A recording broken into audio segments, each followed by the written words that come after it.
हाँ जी, देखिएगा। कल आप लोगों ने क्या देखा था सीएफआर में? Share based payment. How to recognise expenses. अरे सर, कल हम तो हमने बहुत कम पढ़ा था। हाँ जी, घर पे जाके रिवाइज बहुत जल्दी हो गया होगा। और क्या, एक्सपेंसेस इनटू फेयर वैल्यू करके टोटल एक्सपेंसेस है। फेयर वैल्यू ना दे रखा हो तो इंट्रिंसिक वैल्यू है। और फिर हर साल इक्वली बांटना था, और इक्वली में भी अगर एम्प्लॉय चेंज हो रहे हैं तो ऑब्वियसली फिर टेबुलेशन या फिर अल्टरनेटिवली।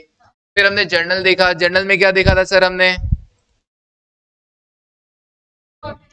सर, हर साल के एंड में जो एक्सपेंसेस रिकॉर्ड करने उसके लिए एंट्री क्या होगा? Employ expenses account debit to share based payment reserve और ब्रैकेट में अदर इक्विटी। एक्सरसाइज करने पर bank account debit, SBP reserve account debit to share capital to securities premium. और रिवर्स करना हो, रिजर्व बनाया था बट यूज नहीं हुआ तो रिजर्व, हाँ, जनरल रिजर्व में ट्रांसफर कर दिया। अरे सर, इतना सा रिवाइज किया तुमने घर पे जाके? मजे हैं तुम्हारे। न एसएफएम में ज्यादा काम मिलता है, न सीएफआर में ज्यादा काम मिलता है। हाँ जी, कोई ना। देखो, आगे बढ़ते हैं। अब वो एम्प्लॉइज जो चेंज होने हैं उसके लिए अलग अलग सिचुएशंस दी हुई हो सकती है हमें, उसके बारे में हम सीखते हैं, जानते हैं। तो देखो, डिटर्मिनेशन ऑफ, ये सब किसमें चल रहा है? Equity plan. Determination of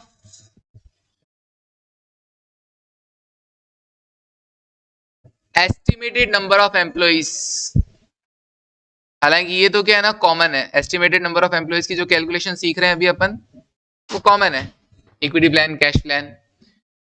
estimated number of employees expected to waste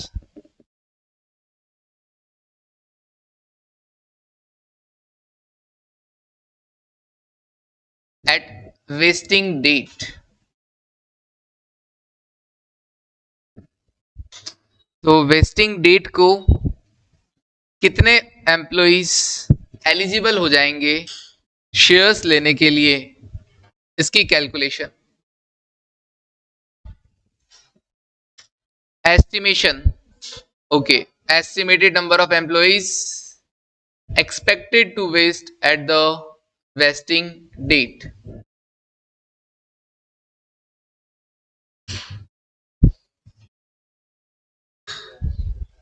First arrow, latest estimate. Latest estimate is taken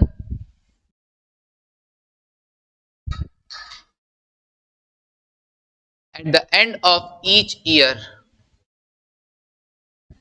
हर साल के एंड में आपको क्या करना होगा? लेटेस्ट एस्टिमेट, मतलब हर साल के एंड में एस्टिमेट करना पड़ेगा कि अब क्या लग रहा है, कितने एम्प्लॉइज शेयर्स लेंगे। Latest estimate is taken at the end of the each year before vesting date. Before vesting date.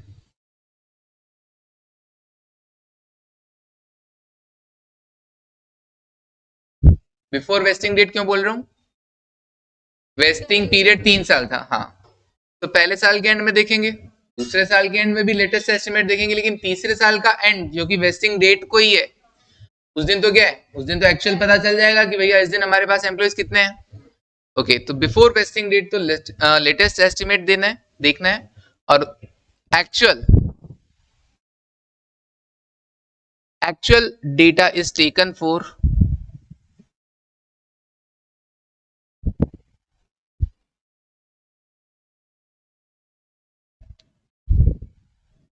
actual data is taken for the last year, for the last year of vesting period.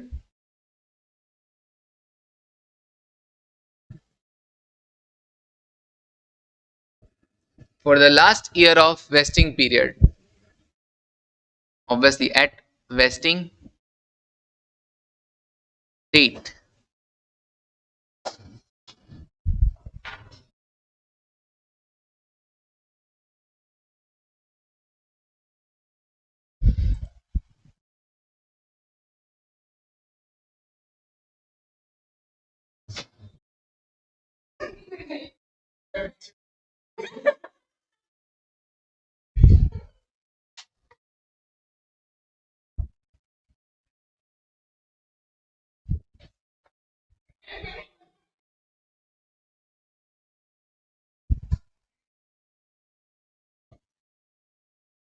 Year 1, 2, 3, year 1 और 2, बोले तो 4 और 5। ये कौन सा date? सबसे पहले grant date,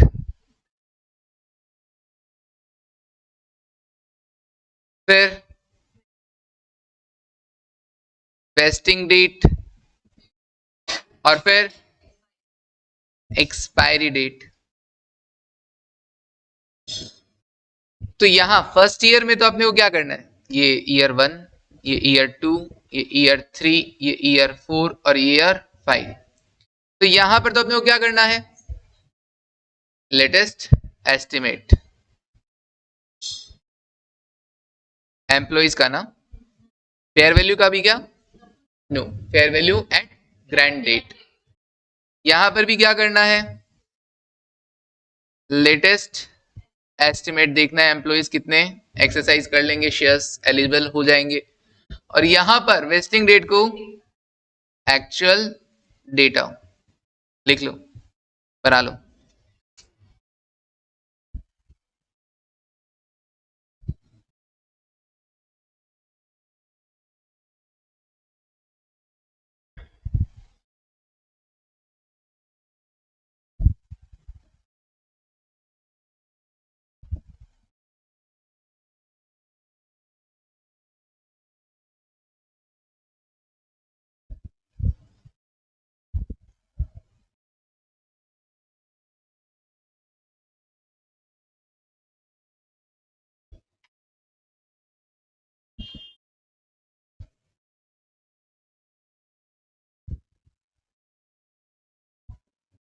online में कौन कौन है, आयुष, गिरधर, हर्षिता, मोहक, मोनिका, नंदिनी, ऋषिता, सागर, शिवानी।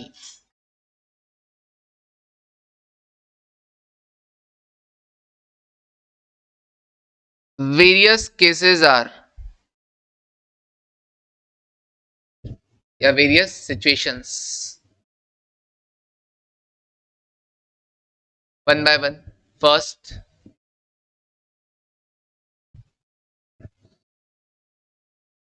यहां तक तो लिख लिया होगा। Okay, first, if estimation is given in absolute number, if estimate is given in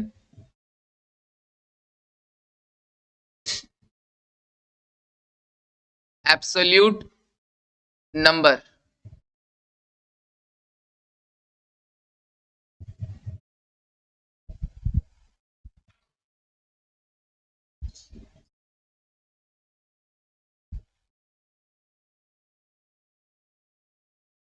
तो लेटेस्ट एस्टिमेट कैसे आएगा,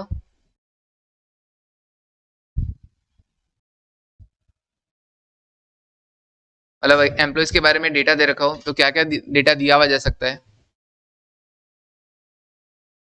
नंबर ऑफ एम्प्लॉयज कवर्ड, आपने कवर कितनों को किया था स्टार्टिंग में, तो number of employees covered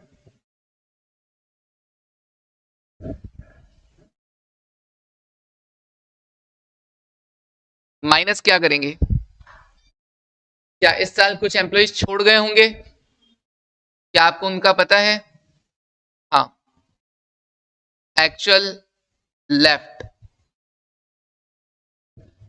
till date,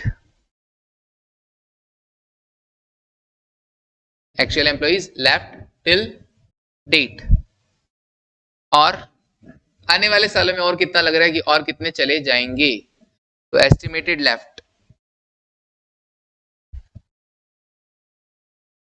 estimated left in future,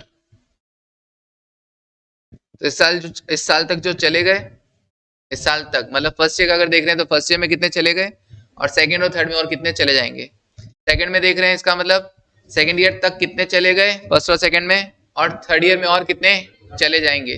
done. कितने एम्प्लॉइज आएंगे, नो। ग्रैंड डेट के दिन जितने थे उनको ही तो दिया होगा। लिखो एग्जाम्पल।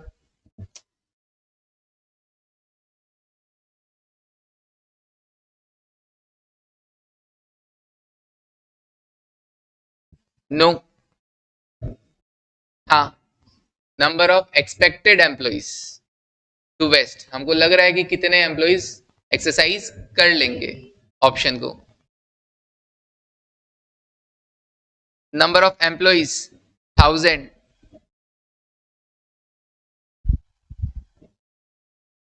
वेस्टिंग पीरियड 5 साल, 5 years।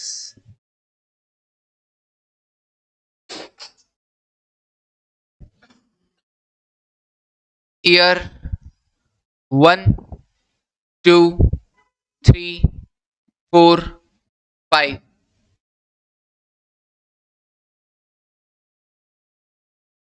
एक्चुअल डिपार्चर या एक्चुअल लेफ्ट,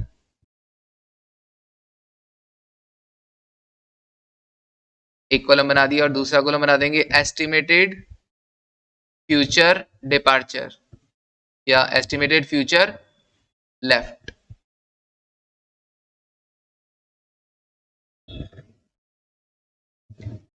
दस, 20, 5, 40, 45, 40, 50, 15, 10 और लास्ट में क्या आएगा, डैश। फिफ्थ ईयर में कौन सा एस्टिमेशन होगा। ठीक है जी। कैलकुलेट नंबर ऑफ एम्प्लॉइज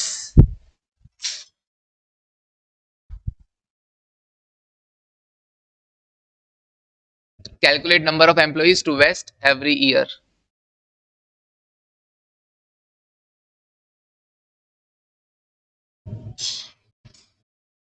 बताइए क्या लगता है। एवरी ईयर मतलब एक्सपेक्टेड एम्प्लॉइज, क्या लगता है। टू वेस्ट जो लेंगे, एक्सरसाइज करेंगे।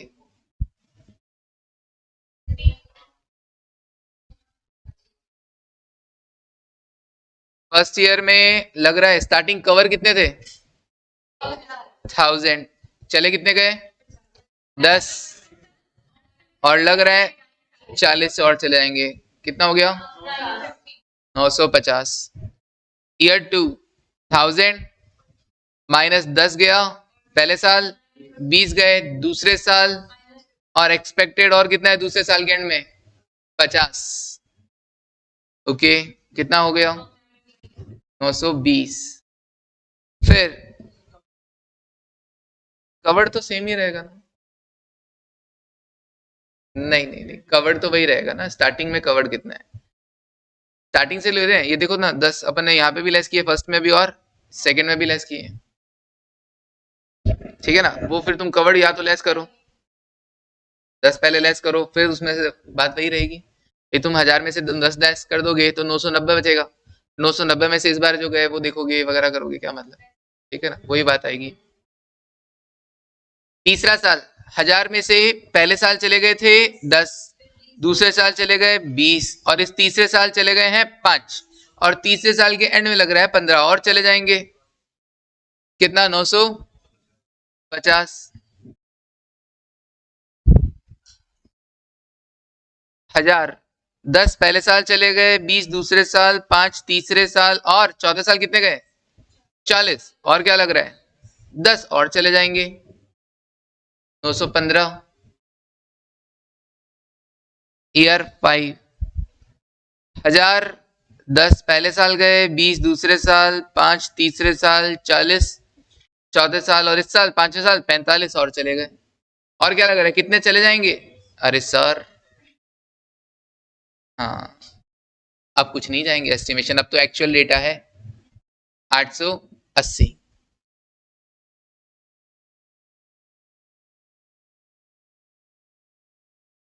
समय कभी इधर और मेरी तरफ भी देख लिया कर। अरे सर,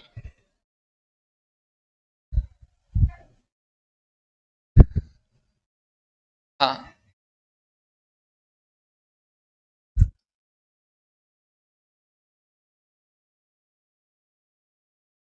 हाँ ठीक है, या फिर जगह ऐसे चेंज कर लो ना।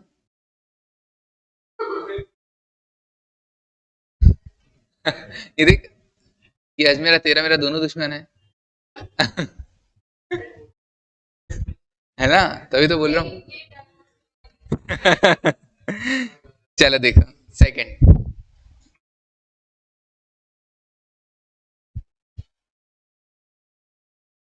देखो, हाँ समय देखो। इफ हो गया ना, फर्स्ट में किसी को दिक्कत? If percentage retention is given, if percentage, अभी लिख रहा हो क्या बजरंग? श्योर, देखो, हाँ, if percentage retention is given,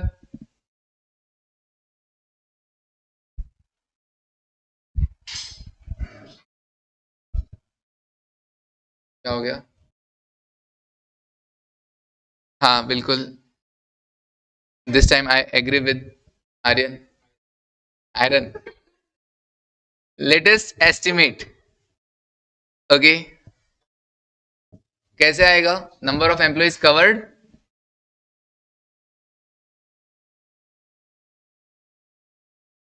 number of employees covered into percentage employ,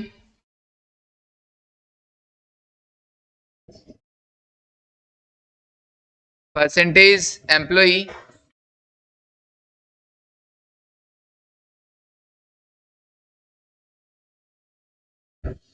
retention,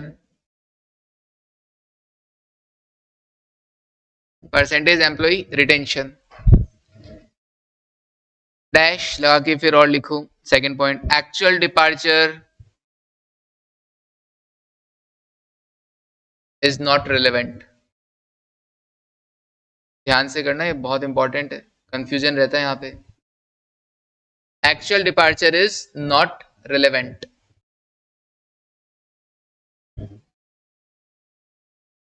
लिखो example, number of employees, again 1000, vesting period, again 5 years, year 1 2 3 4 5, और estimated retention ratio, क्या लगता है कितने रह जाएंगे? और एक्चुअल एम्प्लॉय टू वेस्ट, पहले साल रिटेंशन रेशियो 88%, 89%, 89%, फिर 87%, फिर 83%, और फिर 92%, और फिर फिफ्थ ईयर में कोई एस्टिमेशन नहीं, और actual employ to vest fifth year में 905।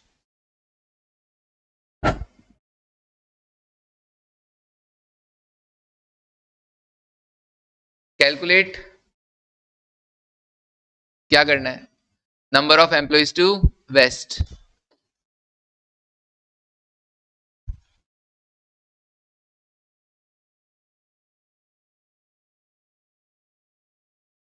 बताइए हर साल कितने एम्प्लॉइज को आपको लग रहा है, क्या ईयर एंड पे कितने employees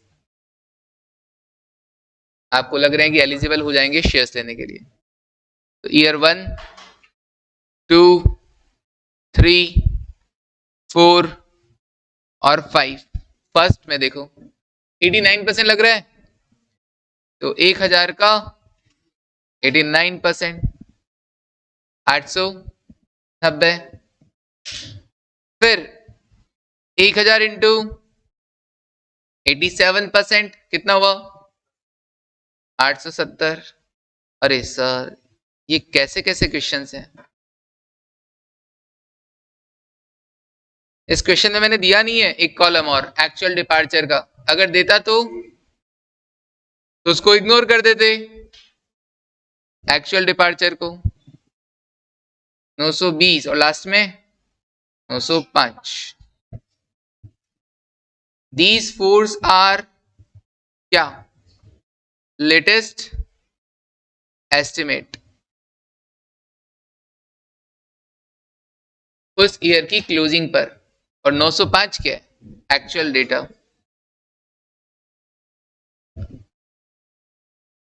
okay Rishita, ignore.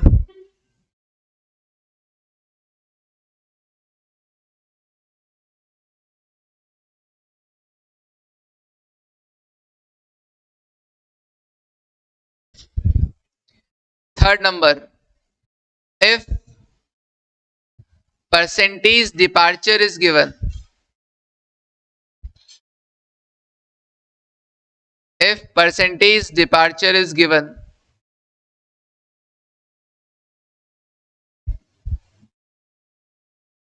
again actual departure is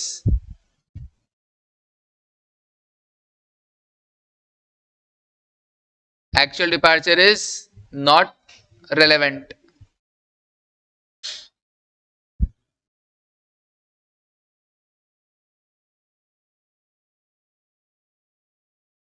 Example, number of employees,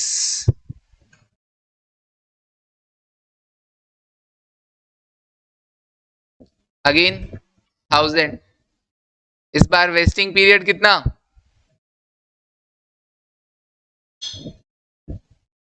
5 साल। ईयर 1 2 3 4 5।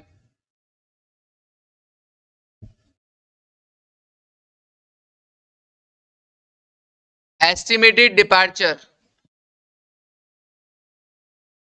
और एक्चुअल एम्प्लॉय टू वेस्ट।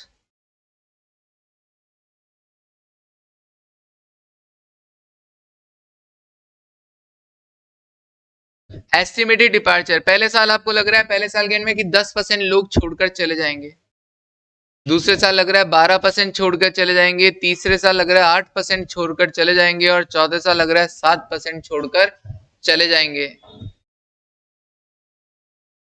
हाँ जी, दुख ना करें, ये जाएंगे तो कोई और आएंगे। हाँ मैं बोलने वाला ही था समय। 900। Calculate number of employees to waste.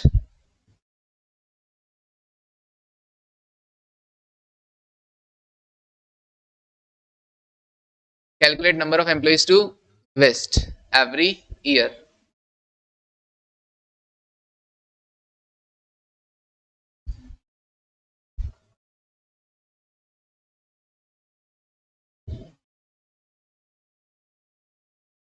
Solution.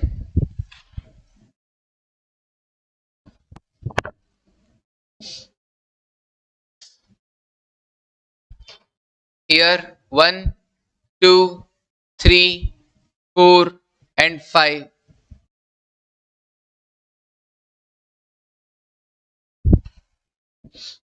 पहले साल 1000 एम्प्लॉइज, जाने वाले 10% है, तो रहेंगे कितने?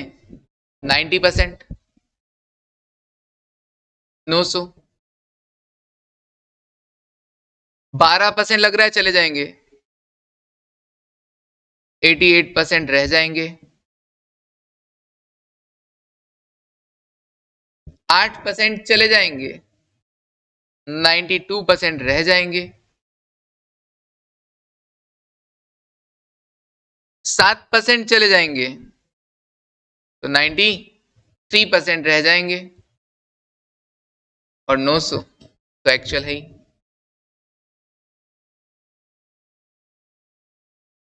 लेटेस्ट एस्टिमेट और देन एक्चुअल।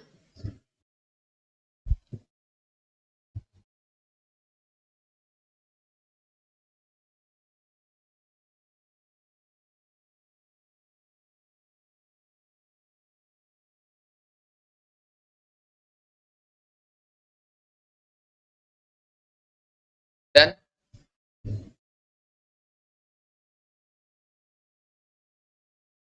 बस इतने बहुत है। कोई और आएगा तो क्वेश्चन में देखेंगे, वहीं लिखवा देंगे कॉन्सेप्ट। डन। कितनी गोलियां? 5। 5। अच्छा, ईयर कितने हैं?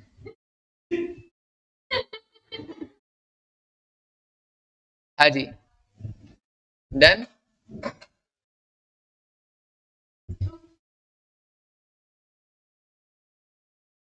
हमला करने के लिए इतने सारे पेन लेके आती है। हाँ जी। 5 कलर हो गए क्या? अच्छा, एक दो और है। ठीक है। Okay Monica, done. तो ये तो कुछ भी नहीं था, बहुत आसान था। लेकिन क्या होता है जब बड़ा क्वेश्चन पढ़ता है ना, तो ये भी चीजें क्या करने लग जाती है, परेशान करने लग जाती है। अभी तो ऐसा लग रहा है कुछ भी नहीं है, लेकिन जब बड़ा क्वेश्चन आता है उसमें पैराग्राफ बना हुआ आएगा तो उसमें भी बीच बीच में ऐसे ऐसे लाइंस आएगी ना कि सब कुछ मिक्स हो जाता है। तो बेटर है कि इनको तो अलग से ही देख लो। हाँ जी। अब ऐसे ही हम क्या करेंगे, वेस्टिंग पीरियड को डिटरमाइन करेंगे। तो लगाइए, लिखिए hashtag determination of vesting period. हाँ, बहुत हंसी आती है तुम लोगों को। कल पता चलेगा तुम्हारा असली। आर्यन नहीं आया तो देख लेना, घर आके मारूंगा। नहीं, कल final. Determination of vesting period.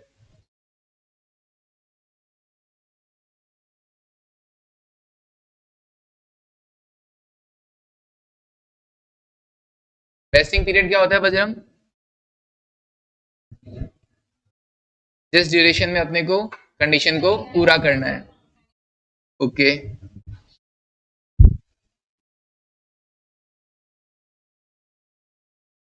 Vesting period may be based on service condition और परफॉर्मेंस कंडीशन। कंडीशन दो तरह की होती है ना, बोलो। सर्विस कंडीशन मतलब बस आपको कुछ नहीं करना, हमारी कंपनी में रुके रहना है, बिल्कुल। और परफॉर्मेंस कंडीशन, रुकना तो है ही, साथ में रुके बिना तो कैसे करोगे, रुके, हाँ रुकना तो है ही, प्लस कुछ टारगेट भी अचीव करने हैं। Stay plus target. Okay Rishita.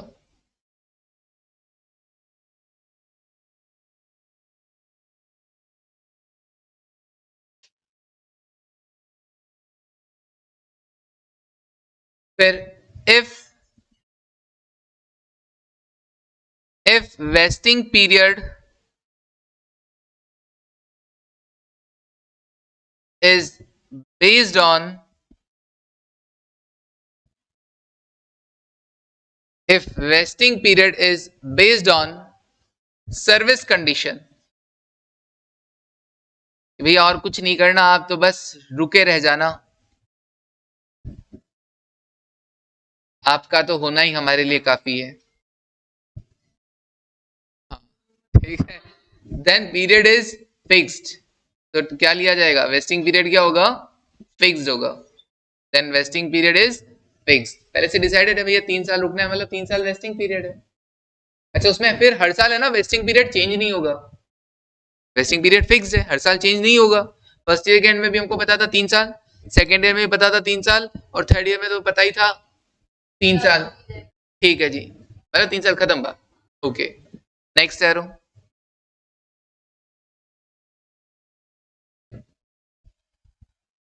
if vesting period is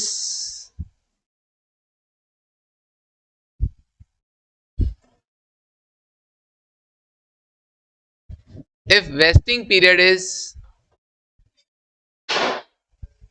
based on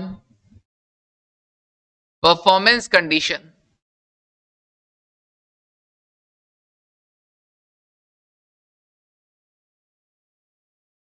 then आपको पीरियड क्या करना पड़ेगा, कैलकुलेट करना पड़ेगा। then period is determinable,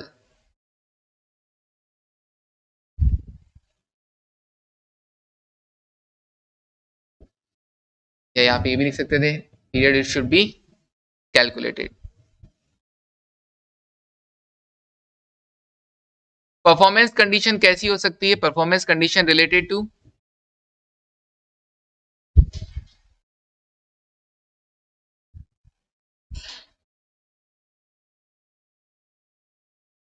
ये जो अभी लिखवा रहा हूं ना वो प्रॉपर तुमको समझ में आएगा, ये जो वेस्टिंग पीरियड वाला वो लिखवा रहा हूं वो प्रॉपर समझ में आएगा कल जब उसके पूरे एग्जांपल्स करवा दूंगा, अभी तो बस लिख रहे हैं। Performance condition may be related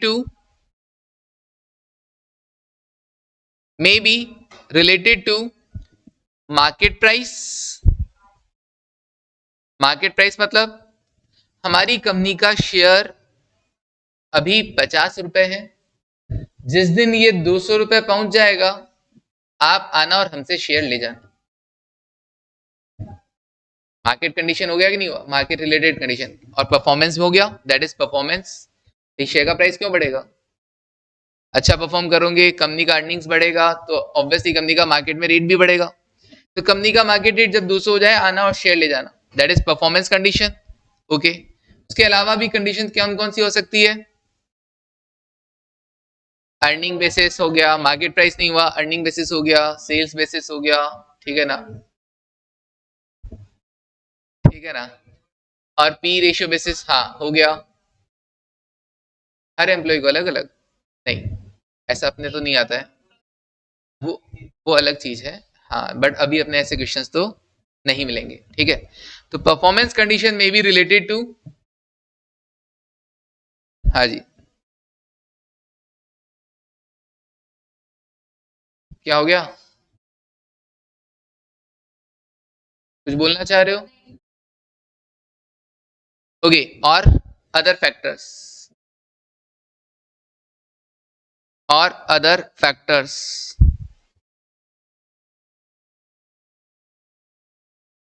that is EPS हो गया, सेल्स हो गया, एटसेट्रा।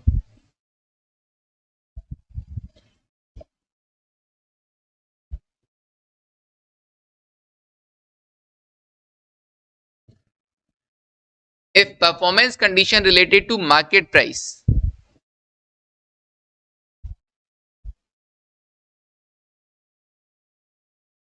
if performance condition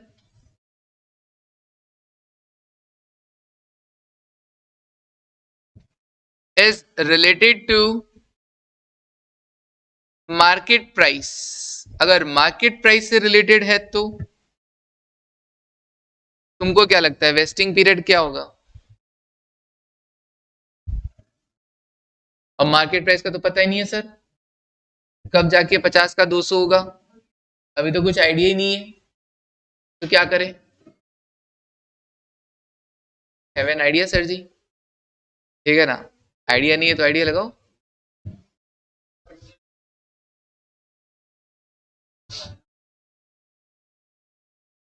5 साल से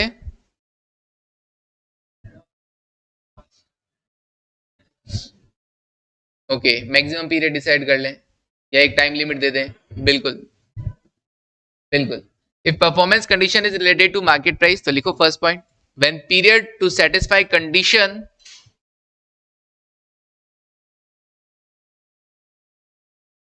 when period to satisfy condition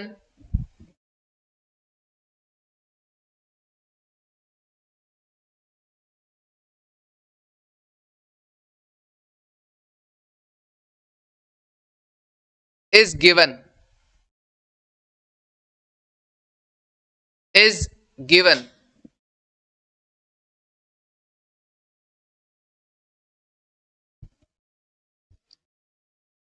and shares will be allotted and shares will be allotted after that period.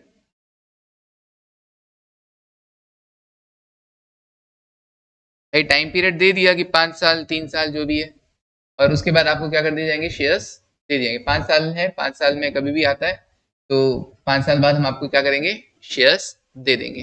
कब देंगे, after that period. Okay, then period given is then the period given is vesting period.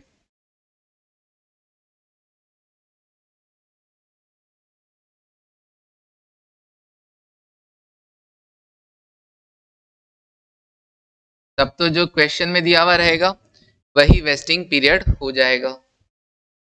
मतलब भाई इतने time दिया है, इतने time बाद आप हमसे आप शेयर ले लेना। डन। हाँ जी, आगे बढ़े।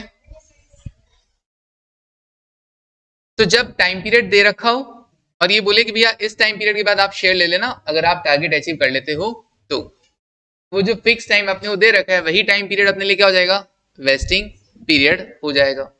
एक होता है कभी दे दिया जाए, केवल मैक्सिमम दे दिया जाए कि मैक्सिमम टाइम पीरियड इतना है 5 साल, इसमें आपको अचीव कर लेना है। दूसरा तरीका, मैक्सिमम टाइम पीरियड दे दिया 5 साल, इसमें आपको अचीव कर लेना है, जब अचीव हो जाए शेयर ले जाना।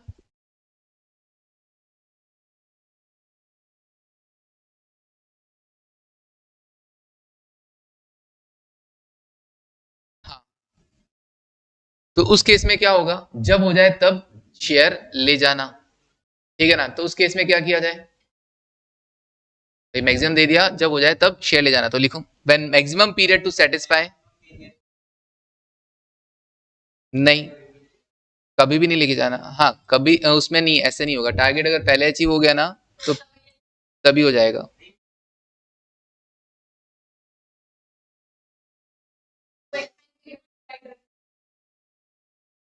क्वेश्चन दिखाऊं तुमको,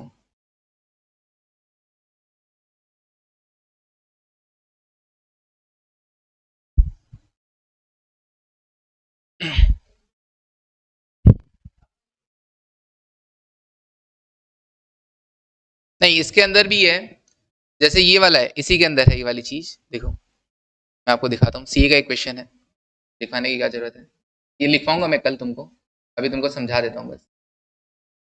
एंड पहले जो है वो तो कर ले, ठीक है ना। ऑब्वियसली अगर मैं सीए का यूज कर रहा हूँ तो एक्स्ट्रा क्वेश्चन अपने आप इंक्लूड हो जाएंगे, है ना। देखो आज अपन केवल इसी को करते हैं, फिर कंटिन्यू कल करेंगे, ठीक है ना, फिर कंटिन्यू कल करेंगे।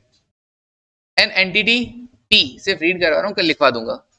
An entity P issues share based payment plan to its employees based on the below details। क्या क्या बोला, नंबर ऑफ एम्प्लॉइज है 100। अच्छा क्या बात, अच्छा सर ने स्क्रीन चेंज कर देते हैं, सॉरी। हाँ अब ठीक है, हाँ हाँ ओके। फेयर वैल्यू 25 रुपए है, मार्केट कंडीशन क्या है, शेयर प्राइस कब पहुंच जाए, 30 रुपए पहुंच जाए। सर्विस कंडीशन क्या है, to remain in service until the market condition is fulfilled. Okay, और expected completion of market condition, आपको क्या लग रहा है एक्सपेक्टेशन क्या है, 4 साल दे रखा है। ओके, जब हो जाए तब ले जाना, ठीक है ना, यही हुआ। डिफाइन, उसमें अपन फिर एक ही पॉइंट लिखेंगे, है ना, अलग अलग नहीं लिखेंगे। Define expenses related to such share based payment plan in each year subject to the below scenario.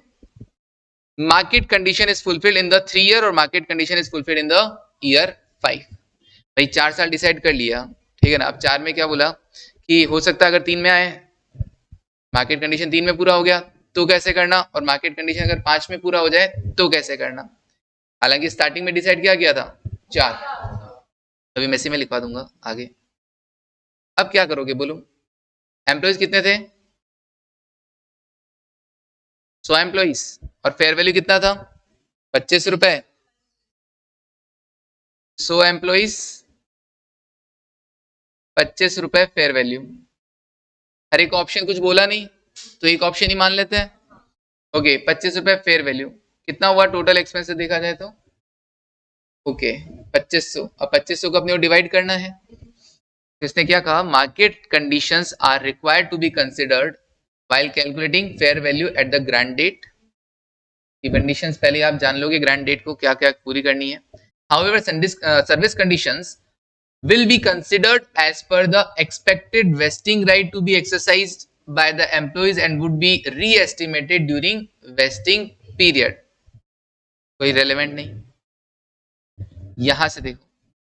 However, if the market related condition is fulfilled before it is expected, then all the remaining expenses would be immediately be charged off।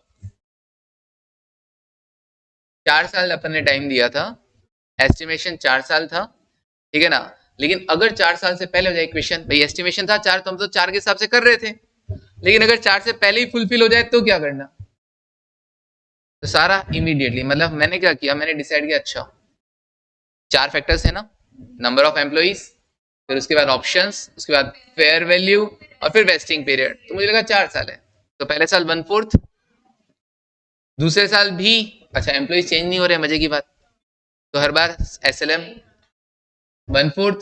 लेकिन तीसरे साल जब मैं गया तो मैंने कहा अच्छा कंडीशन तो पूरी हो गई, तो अभी क्या कर लेना, सारा का सारा एक साथ कर लेना। तो सारा का सारा कैसे करेंगे, 2500 टोटल है, पहले साल इतना और पहले दूसरे साल इतना हम ऑलरेडी बुक कर चुके हैं, कल कराया था ना टिल प्रीवियस ईयर, तो और कितना बुक करना है 1250। ओके, और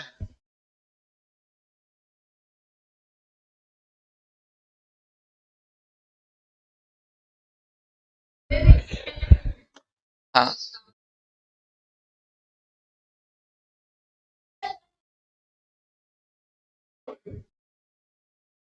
हाँ भी देखते हैं, रुको रुक जाओ, अभी मैं लिखवाऊंगा पूरा, टेंशन नहीं। इसको डिलीट,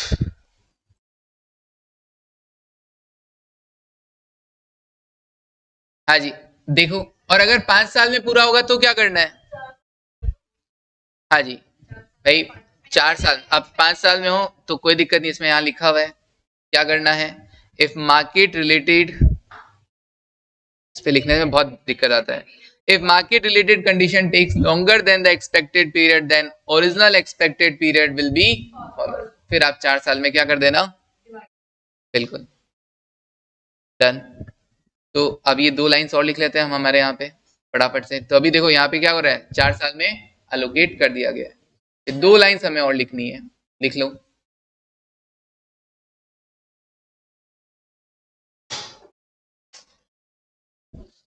मैं लिखवाया when period to satisfy condition is given and share will be allotted after that period then period given to vesting period. अब एक और, ये तो हुआ कि भैया पीरियड शेयर कब दिया जाएगा, उसके बाद ही दिया जाएगा। अगर पहले कंडीशन हो गई हो, पहले कंडीशन हो गई हो तो नहीं दिया जाएगा, तब तो इसमें क्या होगा, वेस्टिंग जो पीरियड है वही है। अब एक और लिख लो, व्हेन मैक्सिमम दे रखा होगी भैया इतना टाइम है, ठीक है ना, या ये दे रखा होगी भैया, अब इसमें ये चक्कर है आप कभी भी ले जा सकते हो। आप क्या कब ले जा सकते हो, जब भी मार्केट प्राइस टारगेट अचीव होगा आप क्या कर सकते हो, शेयर ले जा सकते हो। एस्टिमेशन दे रखा है, बट साथ में ये भी दे रखा है कि जैसे ही अचीव हो जाए आप ले जाना, ठीक है ना। तो देखो when period to satisfy condition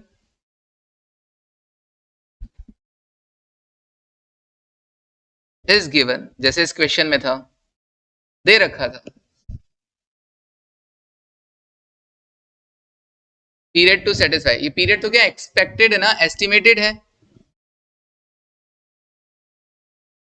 but shares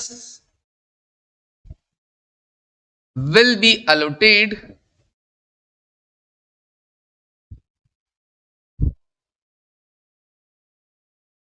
on achievement of target. अगर टारगेट अचीव होने पर ही क्या कर दिए जाएंगे, शेयर्स दे दिए जाएंगे।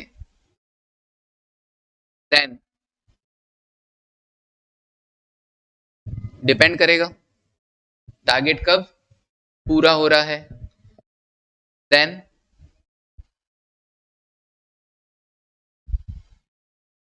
if target is achieved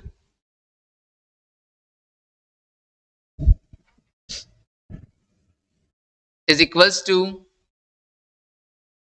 target is achieved is equals to किस कौन सी डेट, एस्टिमेटेड, अचीव्ड ऑन लिख लो, अचीव्ड ऑन एस्टिमेटेड डेट, जो आपने एस्टिमेट किया उसी पर ही हो जाए, ऑन एस्टिमेटेड डेट। तब तो क्या होगा, जो आपने पहले एस्टिमेट किया था वही वेस्टिंग पीरियड होगा। Then estimated period at grant date is vesting period. तब तो उसमें कोई टेंशन है नहीं। लेकिन अगर कोई टारगेट पहले या बाद में हो पूरा तो फिर वो लाइंस लिख लेंगे। However, B part, if market related condition, that is the target, if market related condition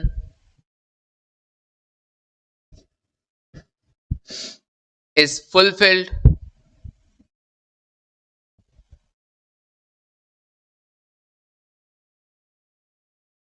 before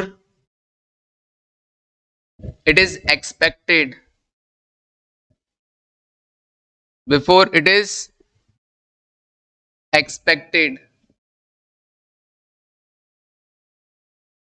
then all, तो क्या किया जाएगा, सारे के सारे खर्चे बचे हुए वो सारे इसमें कर दिए बुक हो जाएंगे। देन ऑल रिमेनिंग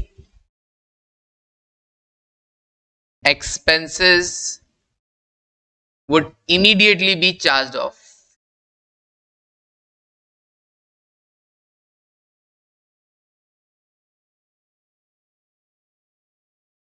कल वो एग्जाम्पल लिखवा दूंगा, आप कहो तो आज ही लिखवा दूंगा, लिखवाना तो वही एग्जाम्पल है।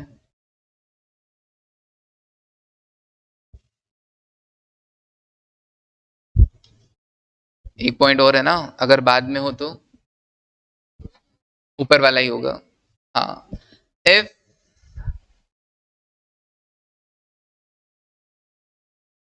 market related condition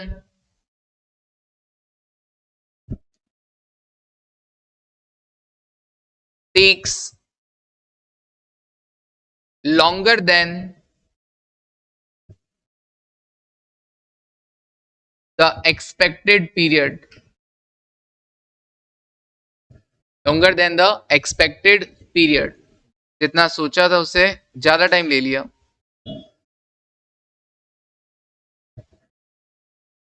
तो क्या होगा,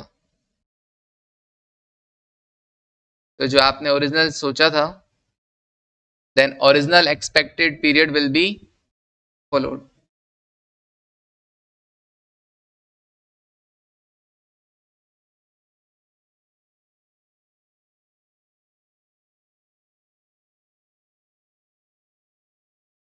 ओके, डन है, original expected period will be followed. Question आपको मैं दिखा चुका हूं ताकि थोड़ा बहुत समझ में आ जाए आपको। तो अगर डेट दे रखा और उसके बाद ही आपको मिलेगा कि इतना डेट है, अचीव हो जाएगा हम दे देंगे, ठीक है ना, अचीव हो जाएगा हम दे देंगे, तो वो डेट हो गया। तब तो वो क्या हो गया, वही उसी टाइम पीरियड में हम खर्चा बुक कर लेंगे। नहीं मिलेगा, टारगेट अचीव नहीं होगा, तो ऑब्वियसली खर्चे को क्या कर देंगे, फिर वो रिजर्व को वापस क्या कर देंगे, वापस जनरल रिजर्व में ट्रांसफर कर देंगे। और अगर बोला हो कि भैया दूसरा ये कौन सा था, ये वाला नहीं, ये वाला था एरो, ठीक है ना, फर्स्ट वाला। और अगर दूसरा क्या है कि भैया हमने टाइम तो डिसाइड कर दिया, एक्सपेक्टेड मिल जाएगा, जब भी आओ ठीक है ले जाना। अब पहले हो जाए तो हम सारा खर्चा पहले बुक कर लेंगे, और बाद में होगा तो जो हमारा एस्टिमेटेड टाइम है हम उसमें खर्चा बुक कर लेंगे। हाँ जी बोलिए, किसने आवाज लगाई? नहीं लगाई, मुझे लगा। चलिए डन है, okay ji.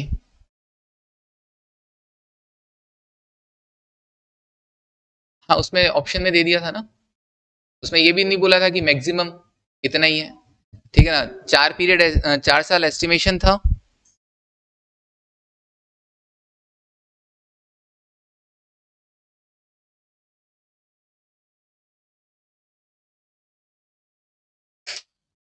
An entity P issues a share based payment plan. So employees है, 25 फेयर वैल्यू है, मार्केट कंडीशन क्या है, सिर्फ 30 रुपए पहुंचा है। सर्विस कंडीशन जब तक आप बने रहेंगे, until market condition is fulfilled. और एक्सपेक्टेड कंप्लीशन क्या दे रखा है, 4 साल। अब वो 3 साल में हो गया तो क्या करना, 5 साल में हो जाए तो क्या करना, तो ऐसा कुछ नहीं लिखा हुआ था कि मैक्सिमम पीरियड वगैरह, ठीक है ना। तो फर्स्ट वाले में तो अपन ने देख लिया कि भैया मैक्सिमम पीरियड है, और उस पीरियड बाद में हम आपको क्या करेंगे, अगर हो जाता है तो ठीक है, और नहीं होता है तो हम आपको वो खर्चा रिवर्स हो जाएगा, रिजर्व को में अपन ने जो डाला है वापस क्या हो जाएगा, जनरल रिजर्व में चला जाएगा। और अगर हमने डिसाइड किया, एस्टिमेशन किया, आप बने रहिए, जब हो जाएगा तब शेयर ले जाना। अब जब हो जाएगा तो अगर पहले ही अचीव हो जाता है तो पहले ही हम सारा खर्चा बुक कर लेंगे, बाद में होता है तो भैया हमारा जो डिसाइडेड टाइम है हम तो उसी में खर्चा बुक कर लेंगे। हम फिर वेट नहीं करेंगे, अरे इस साल नहीं हुआ चलो 5वें साल तक इसको कैरी करो, नो। क्लियर है वाली चीज, कल लिखेंगे, लेकिन उससे पहले एक और क्वेश्चन लिखेंगे, वो सर्विस कंडीशन वाला भी तो क्वेश्चन लिखेंगे, इसलिए इसको रोक रखा है। अच्छा, मार्केट के साथ साथ अपने को अदर कंडीशन का भी तो देखना है, अदर परफॉर्मेंस कंडीशन, तो पहले वो लाइन लिखेंगे फिर एग्जाम्पल लिखना एक साथ स्टार्ट करेंगे, इसलिए मैंने इसको अभी लिखवाया नहीं है। चलिए डन है, okay, thank you, take care and bye.